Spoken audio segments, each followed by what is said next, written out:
ताकत के जोर पे जो मन सो करेंगे। मुझे याद है मायावती जी के सामने मैंने एक डीजीपी को पूरा यूं साष्टांग लेटे हुए देखा। आप योगी मठ में हैं, अगर आप वहाँ रहेंगे तो अभी आप मुख्यमंत्री हैं। अब आप कहिए कि मैं हर जगह धुनी रमाऊंगा। सीओ का दायित्व नहीं ग्रहण करे, वह हिंदुत्व का पुजारी हो जाए। जिस तरीके के संभल का जो अनुज चौधरी का सीओ को जो बयान आ रहे हैं, वो वर्दी में कोई बयान दे सकता है? इतना है पुलिस के मैनुअल में?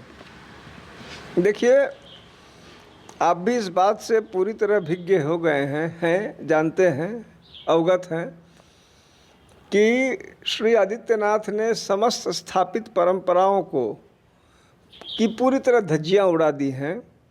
अगर मुख्यमंत्री स्वयं किसी भी जो स्थापित नियम हैं, विधि हैं, उनका पालन नहीं करेंगे, ताकत के जोर पे जो मन सो करेंगे, तो उनके, मैं अगर इस शब्द का प्रयोग कर सकूं तो उनके एक अदने से मैं कहूँगा कि अफसर की, तो उनका ही पालन करेंगे। भाई वो देख रहे हैं कि हमें सरपरस्ती है। मैं सीओ साहब या किसी भी अफसर को, मैंने सीओ तो साधारण रैंक ही, मैंने आम जनता की निगाह में भी कोई बहुत बड़ा रैंक नहीं होता है। मैंने बड़े बड़े आईपीएस अफसरों को तक, मुझे याद है मायावती जी के सामने मैंने एक डीजीपी को पूरा यूं साष्टांग लेटे हुए देखा। चूँकि ऊपर से प्रश्न है, अब मुख्यमंत्री स्वयं ये नहीं सोच रहे हैं कि इससे व्यवस्था कहाँ जाएगी। वह पहलवान है भाई, हमें पहलवान थे। सच्चाई यह है, जैसे मुलायम सिंह जी पहलवान थे, लेकिन बाद में मुख्यमंत्री थे। अब वो कहते कि मैं मुख्यमंत्री नहीं, मैं पहलवान हूँ, मैं पहलवानी करूँगा, तो नहीं प्रदेश चल पाता। आप योगी मठ में हैं, अगर आप वहाँ रहेंगे तो अभी आप मुख्यमंत्री हैं। अब आप कहिए कि मैं हर जगह धुनी रमाऊँगा, तो यह जो, या तो फिर आप यह दायित्व मत ग्रहण कीजिए, या वह सीओ का दायित्व नहीं ग्रहण करे, वह हिंदुत्व का पुजारी हो जाए। आपको याद होगा, हमारे यहाँ एक डीके पांडा साहब आईजी थे भाई, उन्होंने कहा कि मेरी लगन लग गई है, मैं मीरा हो गई हूँ, मैं राधा हो गई हूँ। उन्होंने कहा भाई, उनकी इच्छा थी, सेवा से उच्युत हुए, गए, उन्होंने अपनी धुनी रमाई, आज भी रमाते हैं, वो उनको अधिकार है। अनुज जी जो गदा उठाना चाहें, कोई नहीं रोक रहा है। स्वतंत्र देश के स्वतंत्र नागरिक के रूप में आपको पूर्ण अधिकार है, लेकिन हंसत ठठात फुलावत गालू, आप एक ही साथ सीओ के मौज भी लेंगे, सीओ का रौब भी लेंगे, सीओ की पूरी ताकत भी लेंगे, और आप इधर होली और दिवाली, जैसे राज कपूर साहब होली खेलते थे, मान लीजिए अमिताभ बच्चन होली खेल रहे हैं तो आप होली भी खेलेंगे और दिवाली भी मनाएंगे और अपने आप को बहुत ही बड़े हिंदुत्ववादी भी बताएंगे। तो यह सब कुछ जो हो रहा है, इसके लिए मैं स्पष्ट रूप से श्री आदित्यनाथ को उत्तरदायी मानता हूं, जिन्होंने पूरी व्यवस्था को छिन्न भिन्न करने में कोई कसर नहीं छोड़ी। ठीक है सर, समझ रहे हैं आप जो कह रहे हैं। मैं ये कह रहा हूँ कि जुलूस में शामिल होना, गदा लेकर के चलना, वर्दी में हनुमान जी की प्रतिमा को साफ करना, दिखाना, और ये बयान कि जिसको रंग से परहेज है वो होली के दिन अपने घर से ना निकले, जुम्मा 52 बार होता है, होली एक बार होती है। ये बयान एक अधिकारी को एक वर्दी में क्या है, मिनिमल में ऐसा बोल सकता है कोई? क्या मतलब, एक उससे हम बता रहे हैं, वो तो ठीक है आप जो कह रहे हैं, क्या ऐसा है, बोल सकता है, उसका अधिकार है ऐसा बोलने का, ऐसा करने का? अगर कोई आम और दूसरा अधिकारी करता तो क्या उसको भी ऐसे कहा जाता? देखिए, मैंने संभवतः मैं अपनी बात संप्रेषित नहीं कर पाया। मैं फिर कहूँगा कि आपके प्रश्न का उत्तर तो बहुत साफ है कि उन्हें कतई अधिकार नहीं है। यह प्रश्न महत्वपूर्ण, इस हाँ या ना के रूप में प्रश्न महत्वपूर्ण है ही नहीं, क्योंकि ये तो आप भी जानते हैं, मैं भी जानता हूँ, बोलने वाला भी जानता है कि उसको अधिकार नहीं है। यह प्रश्न उसके अधिकार का नहीं है। प्रश्न जो वक्तव्य दिए जा रहे हैं इस प्रकार के, या इस प्रकार के जो कृत्य हो रहे हैं, कार्य हो रहे हैं, और सीओ वहाँ के वह अपवाद नहीं है। आप देख लीजिए, प्रदेश के डीजीपी, प्रदेश के मुख्य सचिव, प्रदेश के जो भी अफसर हैं, जहाँ देखिए कोई कहीं पर मतलब चंदन लेप कर रहे हैं, कोई कहीं पे समझ लीजिए कि कांवर को वालों को का पाँव धो रहे हैं, सब करें, लेकिन आप वर्दी की गरिमा, उस पद की गरिमा, भारत को सभी लोगों ने सोच के विचार के सारे हालातों को देखने के बाद कि भाई नाना प्रकार की संस्कृतियां हैं, एक धर्मनिरपेक्ष देश की मान्यता दी। आप उसके अब भी जब विदेश जाते हैं तो उसका ये पालते हैं कि भाई हम धर्मनिरपेक्ष हैं। अगर आपको लगता है कि नहीं इसको हिंदू राष्ट्र ही घोषित होना है, तो उसकी जो हानि होगी विश्व स्तर पे, उसके लिए आप तैयार हो जाइए, आप घोषित कर दीजिए हिंदू धर्म को यहाँ का राष्ट्र धर्म बना दीजिए, जो भी कीजिए। लेकिन मैं फिर वही कहूँगा कि आप एक ही बार में चित और पट दोनों चाह रहे हैं। आप चाह रहे हैं कि हम धर्मनिरपेक्ष भी कहलाएं, आप चाह रहे हैं कि हमें धर्मनिरपेक्षता के सारे वेस्टर्न नेशंस हमको उसका सम्मान भी दें, और आप चाह रहे हैं कि यहाँ पर हम हर वह कार्य करें जो स्पष्ट रूप से एक धर्म विशेष को दूसरे धर्म विशेष के सामने बहुत ज़्यादा महत्वपूर्ण बना दे, उसके अंदर कहीं ना कहीं एक भय का या कि अलगाव की स्थिति लावे।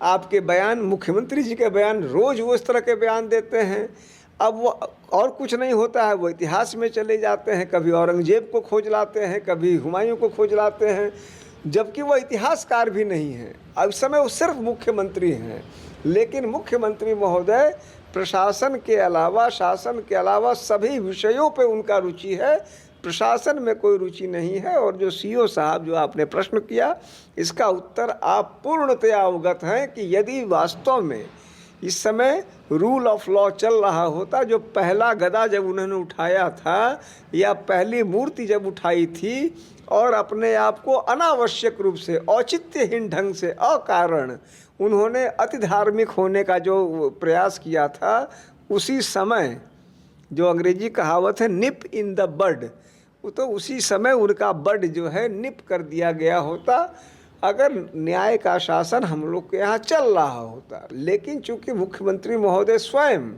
न्याय से परे शासन पसंद करते हैं, मैं कह सकता हूँ कि एक अराजकता की स्थिति को पसंद करते हैं, उसके लिए वो सब प्रयास कार्य करते हैं, और निश्चित रूप से पूरी की पूरी शक्ति, ऊर्जा, पुलिस बल को एक धर्म विशेष को डरा के, अलगाव पैदा करके, धार्मिक विद्वेष करके अपने शासन करने में विश्वास करते हैं, जिसमें वो सफल भी हो रहे हैं दुर्भाग्य से।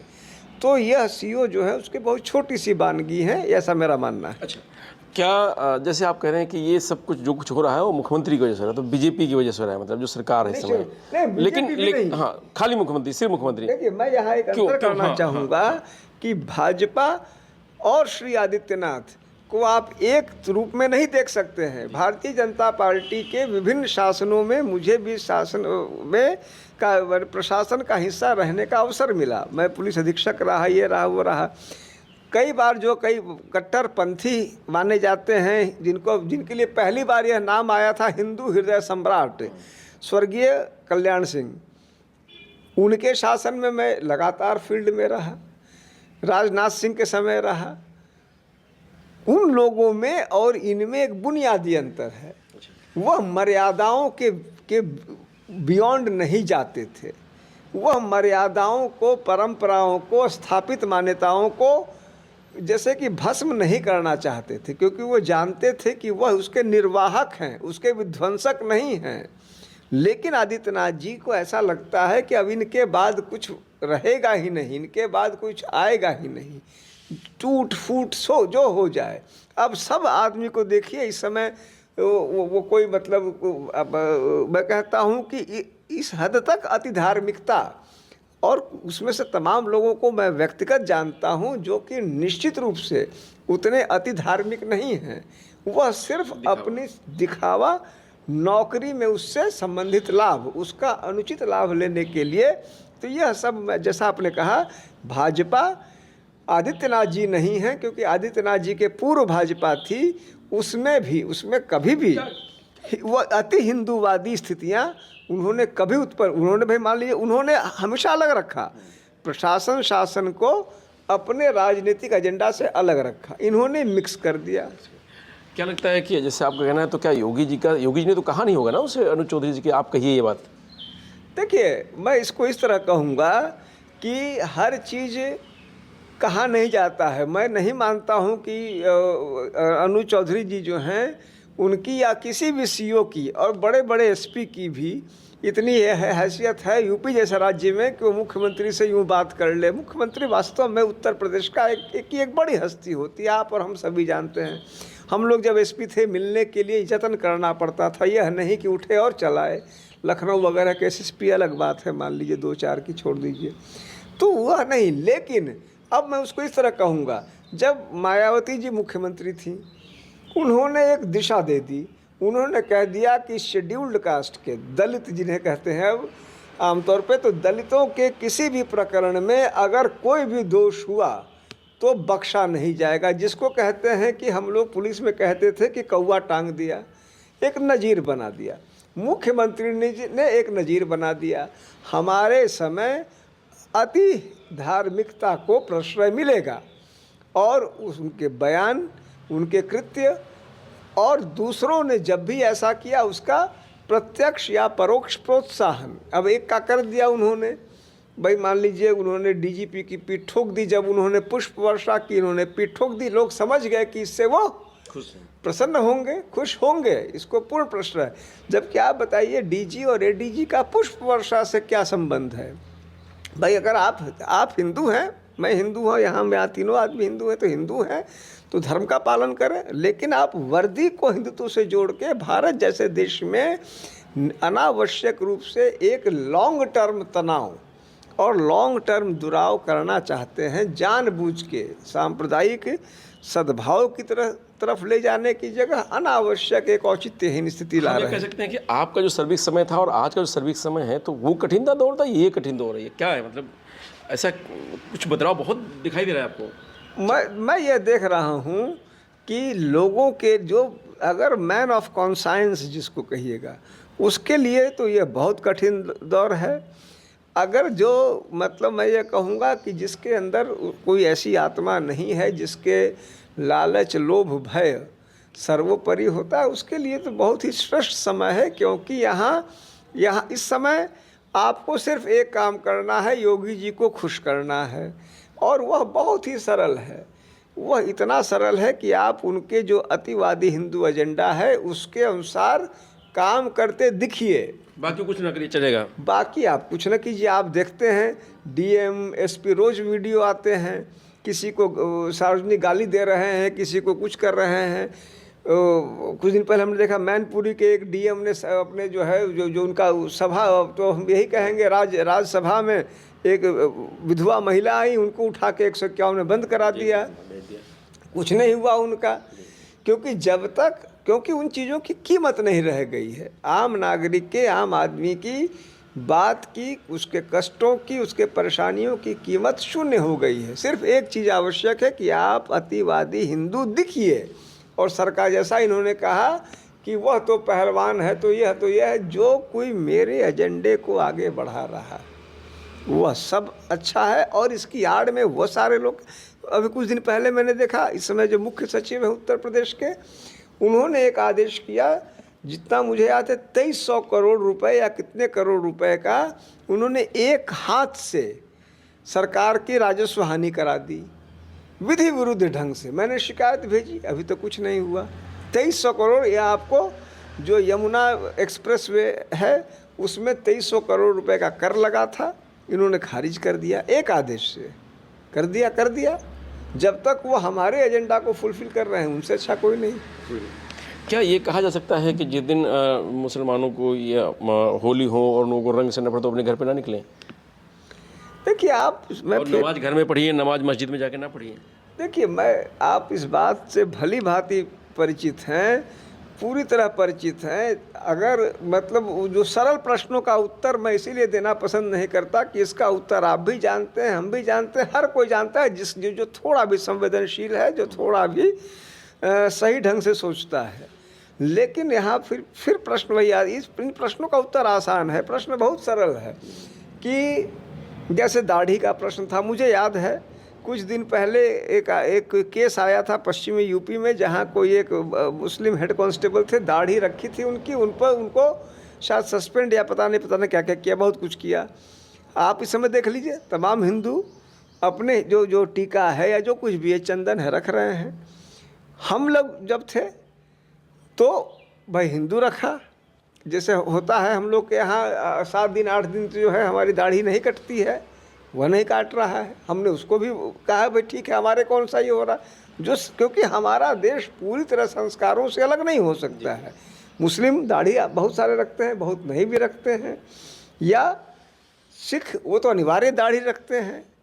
तो हमारे देश ने यह कोशिश की कि सबको यथासंभव एक रीजनेबल रिस्ट्रिक्शन, संविधान ने शब्द प्रयोग किया रीजनेबल रिस्ट्रिक्शन, कि सड़क पे अगर भाई मान लीजिए कहीं मस्जिद बिल्कुल सड़क पे है तो सड़क पे जाजिम बिठा के तुमने मस्जिद का पाठ कर लिया, लेकिन एक लिमिटेड टाइम तक। भाई नमाज 10 मिनट 15 मिनट का होता है, आपने पढ़ा, आपने ख़त्म कर दिया, कोई उस लोगों को मालूम है, लोग अपना लाउड स्पीकर लगाया, आवाज़ रीजनेबल, मैं उससे सहमत हूँ, उसकी आवाज़ रीजनेबल होनी चाहिए, लेकिन आवाज़ सिर्फ मस्जिद की नहीं, मंदिर की भी। और चर्च में तो खैर उस तरह से आवाज़ हिंदुस्तान में आते नहीं हैं, गुरुद्वारे का मैं जानता नहीं। सभी जगह आप देखिए इस समय जो हिंदू जागरण होते हैं, हाँ, वो खुलेआम पूरे जोर शोर से, और किसी इंस्पेक्टर की हिम्मत नहीं है कि उसको कर दे। और अब देखता हूँ वीडियो आता है कि किसी मुसलमान को आप लात मार दे रहे हैं, तो मुझे तकलीफ़ इस बात की होती है कि जहाँ आप बहुसंख्यक हैं, ताकतवर आदमी द्वारा गरीब आदमी या कमज़ोर आदमी, गरीब कहिए या कमज़ोर कहिए या तुलनात्मक कमज़ोर कहिए, उसके साथ अन्याय इंसान की सबसे गंदी आदत है। और यहाँ पर बहुसंख्यक द्वारा अपने बहुसंख्या का अल्पसंख्यकों के प्रति जो बर्ताव चल रहा है, जो जिसको प्रश्रय दे रहे हैं आदित्यनाथ जी, और भाजपा पहले नहीं देती थी, लेकिन निश्चित रूप से जब से मोदी जी आ गए हैं और योगी जी आ गए हैं, तो जो अतिवादी हिंदुत्ववाद है उसने इस चीज़ को बहुत ज़्यादा जोर दे दिया है, जो हम लोगों को विश्व के स्तर पे निश्चित रूप से बहुत ही नकारात्मक स्तर पे प्रस्तुत कर रहा है। संभल में आपको लगता है कि टेंशन चाहती है सरकार की बनी रहे वहाँ पे? मस्जिद का जो घटना हुई सर्वे के दौरान, जो कुछ झड़प हुई, पत्थरबाजी हुई, उसके बाद से लगातार बयान आ रहे हैं एक बीजेपी के नेता की, वहाँ पे पॉइजन दे करके बताने कुछ लोग आए, वो मार के चले गए उसको। देखिए इन्हें कुछ चाहिए, संभल चाहिए, अयोध्या चाहिए, कुछ चाहिए। अभी संभल चल रहा है, जब इसका जैसे कि अभी तरोताज़ा है, जब तक चलेगा इसको चलाएंगे। जैसे कि मान लीजिए फिल्मों में होता है कि कुछ चलता रहे, तो अभी यह चल रहा है, कभी एंग्री यंग मैन चलते थे, कभी कुछ, अभी संभल चल रहा है। जब तक यह चलेगा, कोई नई चीज़ आ जाएगी तो उसको शुरू कर देंगे। कानून व्यवस्था को लेकर के आप कुछ सीतापुर जैसे घटना आपने देखी? मैं फिर वही कहूँगा कि चूँकि वह सब प्रकरण संदर्भ गौण हो गए हैं, कानून व्यवस्था के नाम पर एक चीज़, आपको पकड़ लिया, मुर्गी की तरह दबोच लिया, पाँव में गोली मार दिया। उससे पहले आपको ऑफ़र दिया भाई 5 लाख रुपए दे दो, छोड़ दूंगा, नहीं दिया, आपके जो है हाफ एनकाउंटर कर दिया, फुल एनकाउंटर कर दिया, फर्जी NDPS भेज दिया। आप 25 साल 30 साल लड़ते रहिए मुकदमा। कानून व्यवस्था में बस इतना ही मैं देख पा रहा हूँ, अन्यथा ये पहली सरकार है और अकेली सरकार है जिसमें जेल में 2-2 बार बड़े माफियाओं की हत्या हुई, किसी की हुई लेकिन जेल में हुई, कोर्ट में, लखनऊ के कोर्ट में हत्या हुई, पुलिस हिरासत में अतीक की हत्या हुई। तो ये, और उसके बाद भी सरकार को शर्म नहीं आई इस बात के कि मेरे कस्टडी में, जैसे आप मेरे यहाँ बैठे हैं, अगर कुछ हो जाए तो मेरी कस्टडी, मेरी जिम्मेदारी है।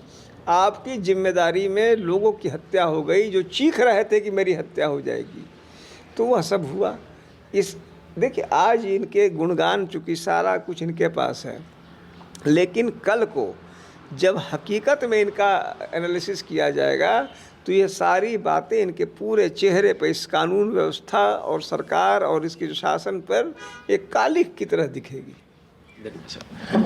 तो ये थे अमिताभ सर, जिनका साफ तौर से कहना था कि जो भी संभल में एक CO साहब का बयान है, उसको जिस तरीके से प्रश्रय दिया जा रहा है, इससे ये लग रहा है कि सरकार उससे सहमत जो है, तो उस सरकार की एक मंशा है और मंशा के साथ अधिकारी और शासन और प्रशासन चल रहा है। मैं रजनीश यादव, लोकमत हिंदी, लखनऊ।